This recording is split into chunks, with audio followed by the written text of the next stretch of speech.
Hi dear friends, അസ്സലാമു അലൈക്കും, നമസ്കാരം. അപ്പം നമ്മുടെ ഇന്നത്തെ പുതിയ വീഡിയോയിലേക്ക് എല്ലാവർക്കും സ്വാഗതം. അപ്പം ഇന്ന് റമദാന് രണ്ടാമത്തെ ദിവസത്തെ വീഡിയോ ആണ്.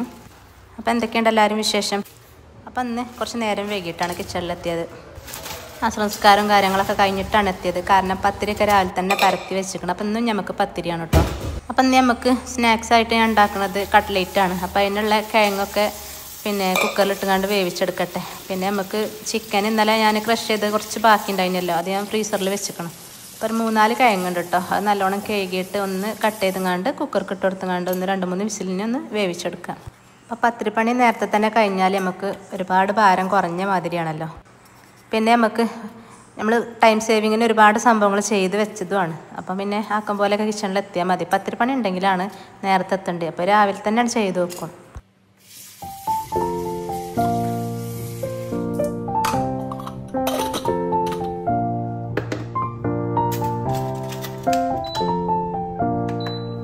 അങ്ങനെ പത്തിരിയൊക്കെ പരത്തിയിട്ട് ഞാൻ ഓവൻ്റെ ഉള്ളിലാട്ട് വെച്ചത്. എവിടെ വെച്ചാലും ഉറുമ്പ് വരികയാണ്. പിന്നെ അതിൻ്റെ ഉള്ളിൽ വെച്ചാൽ അങ്ങനെ കയറി കൂടൂല ഉറുമ്പ്. അങ്ങനെ ഉള്ളിലൊക്കെ ക്രഷ് ചെയ്തെടുക്കുകയാണ്. ഇത് കട്ട്ലേറ്റ് ഞാൻ കുറച്ച് അധികം ഉണ്ടാക്കുന്നുണ്ട് കേട്ടോ. കുറച്ച് ഉണ്ടാക്കിയിട്ട് ഫ്രീസറിൽ വെച്ചാൽ നാളെ നമുക്ക് എടുക്കാമല്ലോ. അപ്പം ഉണ്ടാക്കിയപ്പം 2 ദിവസത്തിന് അങ്ങനെ ഉണ്ടാക്കി വെച്ചു.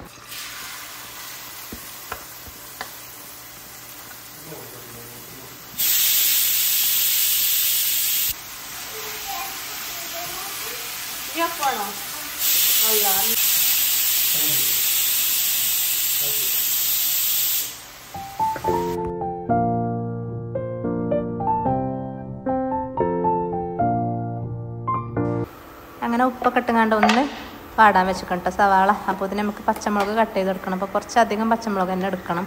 കാരണം എരിവിന് പച്ചമുളകും കുരുമുളകും മാത്രമാണ് ഇതൊക്കെ ചേർത്ത് കൊടുക്കുന്നത്. അപ്പോൾ ഞാൻ ഉണ്ടാക്കുന്ന കട്ട്ലേറ്റിൻ്റെ രീതിയായിട്ട് അങ്ങ് കാണിച്ചു തരുന്നത്. പലരും പല മോഡലിലും പല രീതിയിലും കാരം ഉണ്ടാക്കൽ.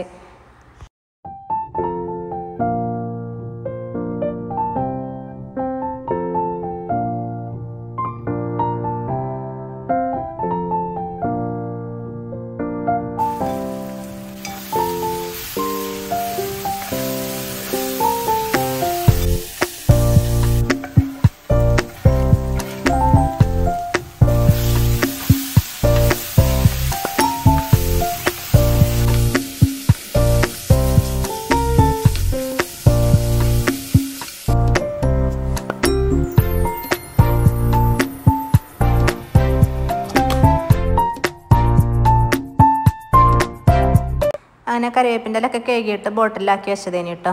വെള്ളമൊക്കെ നല്ലോണം ചോർന്നിട്ട്. അപ്പോൾ അതൊക്കെ ഒന്ന് കട്ട് ചെയ്തുകൊണ്ട് ഇതേമാതിരി കട്ട്ലേറ്റൊക്കെ ആകുമ്പോൾ ഇങ്ങനെ വേറിട്ടിങ്ങനെ നിൽക്കും. അപ്പോൾ അതുകൊണ്ടാണ് കട്ട് ചെയ്തെടുക്കുന്നത്. നേരെ മറിച്ച് സമൂസയ്ക്കാണെങ്കിൽ കട്ട് ചെയ്യേണ്ട ആവശ്യമില്ല. അപ്പോൾ അങ്ങനെ അതും ഇട്ട് കൊടുത്തു കേട്ടോ. ഇഞ്ചിയും വെളുത്തുള്ളിൻ്റെ പേസ്റ്റിൻ്റെ കട്ട ഉണ്ടല്ലോ, അതൊരു ക്യൂബ് ഇട്ട് കൊടുത്തുകൊണ്ട് അത് നല്ലോണം വഴറ്റി കൊടുക്കുക. പിന്നെ മഞ്ഞൾപ്പൊടി നല്ലോണം വാടിയിട്ട് വേണം മഞ്ഞൾപ്പൊടി ഇട്ട് കൊടുക്കാൻ.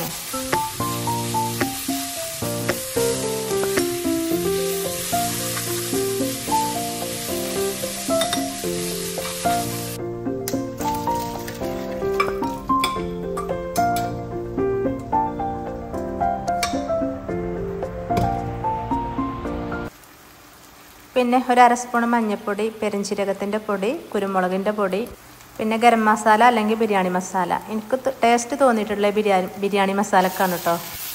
കാരണം ഗരം മസാലൻ്റെയും കാട്ടിലൊന്നും കൂടി കട്ട്ലേറ്റിന് ടേസ്റ്റ് തോന്നിയത് ബിരിയാണി മസാലക്കാണ്. അപ്പോൾ ഞാനത് ഒരു 1-1.5 സ്പൂൺ അതിട്ട് കൊടുത്തേക്കണം.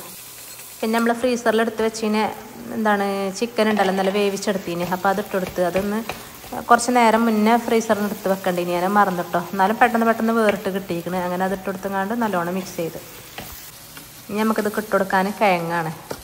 അപ്പം ഇനി പുഴുങ്ങി വെച്ച കിഴങ്ങ് ഇട്ട് കൊടുക്കുക. പിന്നെ ഇന്നലെ തന്നെ മല്ലിച്ചപ്പ് എടുത്ത് വെച്ചിന് സമൂസയ്ക്ക് ഇടാൻ 8-ലിട്ടോ. അപ്പം എന്നാൽ നേരത്തെ കാലത്ത് 8 കൊടുക്കുകയാണ്. അപ്പം കുറച്ചധികം മല്ലിച്ചപ്പ് വാങ്ങിയിട്ട് നല്ലോണം കഴുകാതെ കേട്ടോ. കഴുകി അത് വേഗം ചീഞ്ഞു പോവാണ്. കഴുകാതെ കട്ട് ചെയ്തിട്ട് ഞാൻ പിന്നെ നമ്മളെ ബോട്ടിലാക്കി വെക്കണം. ബോട്ടിലല്ല കണ്ടെയ്നറിലാക്കി വെക്കുകയാണ്. എന്നിട്ട് അതിൻ്റെ മുകളിൽ അടിയിലും ടിഷ്യൂ വെച്ചിക്കണം, മുകളിലും ടിഷ്യൂ വെച്ചിക്കണം. മുകളിൽ മാത്രമല്ല, നടുക്കൊരു ലെയറിൽ അങ്ങനെയും വെച്ചിക്കണം കേട്ടോ. എന്നിട്ട് വേണം നമ്മൾ ആവശ്യത്തിന് എടുക്കുമ്പോൾ നല്ലോണം വെള്ളത്തിലിട്ട് കഴുകിയിട്ട് ഇട്ട് കൊടുക്കുക. കാരണം നമ്മൾ കഴുകിങ്ങാണ്ട് കട്ട് ചെയ്താൽ എങ്ങനെ നമ്മൾ വെള്ളം അതിൻ്റെ ഉള്ളിൽ നിന്ന് ടിഷ്യൂ വെച്ചിങ്ങാണ്ടൊക്കെ ഒപ്പിയെടുത്താലും അത് പെട്ടെന്ന് ചീഞ്ഞു പോകും. ഇങ്ങനെ കുറച്ചധികം നിൽക്കലുണ്ട്. അപ്പോൾ ഞാനിങ്ങനെയാണ് ചെയ്യൽ. നമ്മൾ ഉപയോഗത്തിന് എടുക്കുമ്പോൾ നല്ലോണം കഴുകുക, കുറച്ച് നേരം വെള്ളത്തിലിട്ടേക്കുക. അങ്ങനെ മല്ലിച്ചപ്പും കിഴങ്ങൊക്കെ ഇട്ടെടുത്തുകൊണ്ട് നല്ലോണം ഉടച്ച് കൊടുക്കുക. ഉപ്പൊക്കെ ഉണ്ടോ എന്ന് ചെക്ക് ചെയ്ത് നോക്കുക. നമ്മൾ ഈ എണ്ണക്കടി എങ്ങനെ ഉണ്ടാക്കുകയാണെങ്കിലും കുറച്ച് ഉപ്പ് മതി. കുറച്ച് അധികം പെട്ടെന്ന് ഇതിൽ ഉപ്പ് കയറും. അപ്പോൾ ഉപ്പിടുമ്പോഴൊക്കെ നോക്കി കണ്ടുവിടുക, പെട്ടെന്ന് കയറും. അപ്പോൾ നല്ലോണം ശ്രദ്ധിക്കുക.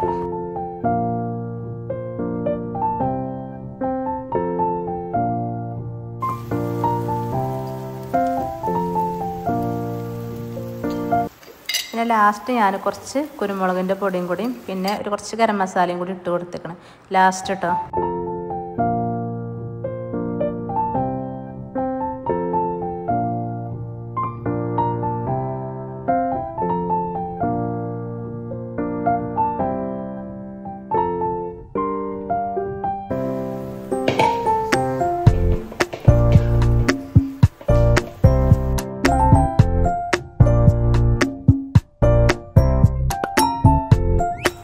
നമുക്ക് കട്ട്ലേറ്റിൻ്റെ ഷേപ്പാക്കി എടുക്കണമെങ്കിൽ ഒന്ന് ചൂടാറണം. അപ്പം 2 പൈനാപ്പിൾ കൊണ്ടുവന്ന് വെച്ചാൽ കഴിഞ്ഞാൽ അപ്പോൾ രണ്ടും കട്ട് ചെയ്തെടുക്കണം. അപ്പോൾ ഞാൻ കട്ട് ചെയ്യണത് ഇങ്ങനെയാണ് കേട്ടോ. പെട്ടെന്ന് നമുക്ക് തൊലി കളഞ്ഞെടുക്കാൻ കഴിയും. അതേപോലെ നമ്മളിങ്ങനെ തൊലി കളയുമ്പം അതിൻ്റെ എന്താ പറയുക, അതിൻ്റെ ഉള്ളത്തെ കാമ്പും കൂടി പോരൂല എങ്ങനെ ചെയ്താൽ. അപ്പം ഇങ്ങനെ വട്ടാക്കിങ്ങാണ്ട് പെട്ടെന്ന് നമ്മളെ കൈ കൊണ്ട് തന്നെ നമുക്ക് ചെത്തിയെടുക്കാൻ പറ്റും. അപ്പോൾ 2 പൈനാപ്പിൾ ഉണ്ടായിരുന്നു കേട്ടോ. അപ്പോൾ രണ്ടും ഞാൻ അങ്ങനെ കട്ട് ചെയ്ത് കണ്ടിട്ട് ഒരു പൈനാപ്പിൾ ഞാൻ ഫ്രീസർക്ക് മാറ്റാണ് കട്ട് ചെയ്തിട്ട് കേട്ടോ.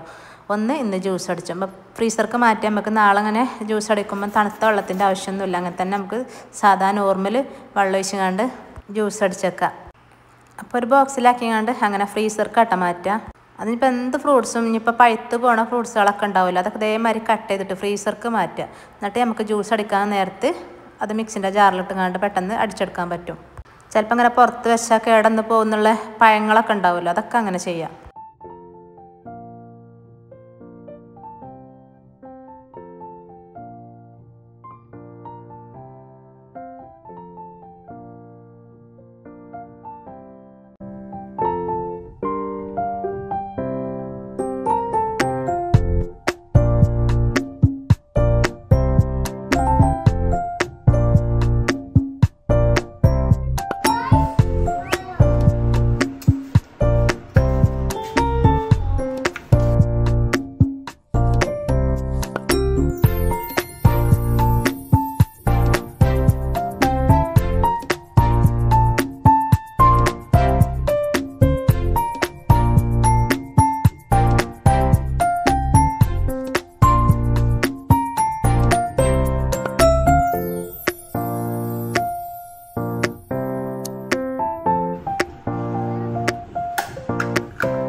ജ്യൂസൊക്കെ അടിച്ചുകൊണ്ട് ഫ്രിഡ്ജിലേക്ക് മാറ്റിട്ടോ. അപ്പോൾ ഞാൻ ചിക്കൻ കറി ഇന്നലത്തെ കുറച്ച് ബാലൻസ് ഉണ്ട് തലേന്നത്തെ. അപ്പോൾ അതിലേക്ക് ഞാൻ ഇന്ന് കുറച്ച് ചിക്കൻ ഉരുളൻകിഴങ്ങും ഇതൊക്കെ ഇട്ടുകൊണ്ട് അങ്ങനെ കുറച്ച് ചിക്കൻ്റെ പീസ് ഉണ്ടായിരുന്നു കേട്ടോ. കുറച്ച് തന്നെ ഉള്ളൂ. അതും കുറച്ച് ഉരുളൻകിഴങ്ങും തക്കാളി ഉള്ളിയൊക്കെ ഇട്ടുകൊണ്ട് നല്ലോണം കുക്കറിലൊന്ന് വേവിച്ചിട്ട് ആ കറിയൊക്കെ ഒഴിച്ച് കൊടുത്തേക്കാണ് കേട്ടോ. അപ്പോൾ ഇന്നത്തെ കറി അങ്ങനെ സെറ്റായി. ഇനിയിപ്പോൾ ഒന്നും വേണമല്ലോ അല്ലേ.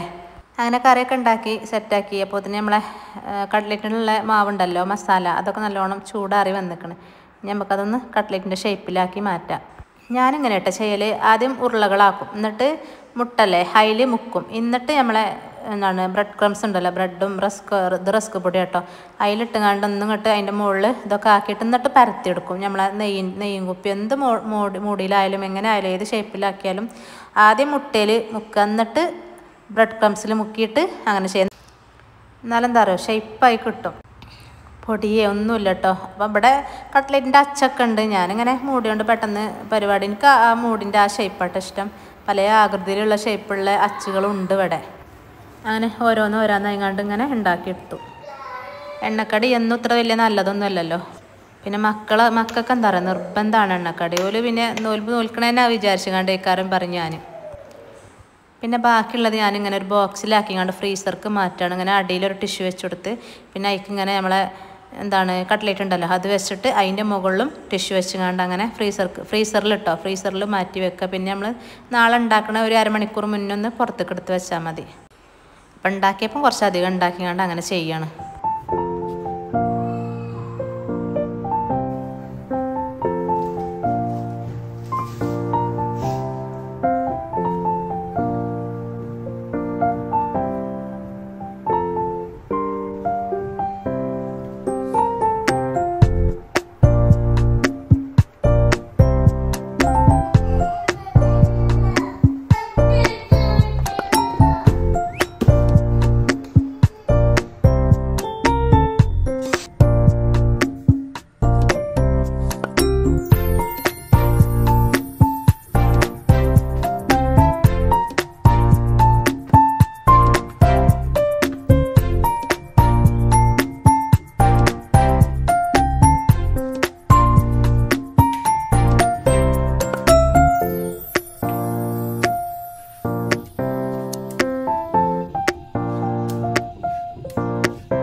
അപ്പോൾ എല്ലാവരും ബാങ്കിനെ വെയിറ്റ് ചെയ്തും കൊണ്ടേ ഇരിക്കുകയാണ്.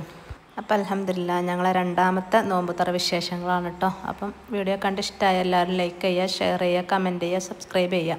അതേപോലെ വീഡിയോ മുഴുവനായിട്ട് സ്കിപ്പ് ചെയ്യാതെ കാണാം കേട്ടോ. അപ്പോൾ ഇൻഷാ അല്ലാഹ് മറ്റൊരു പുതിയ വീഡിയോ ആയിട്ട് വീണ്ടും കാണാം. അസ്സലാമു അലൈക്കും.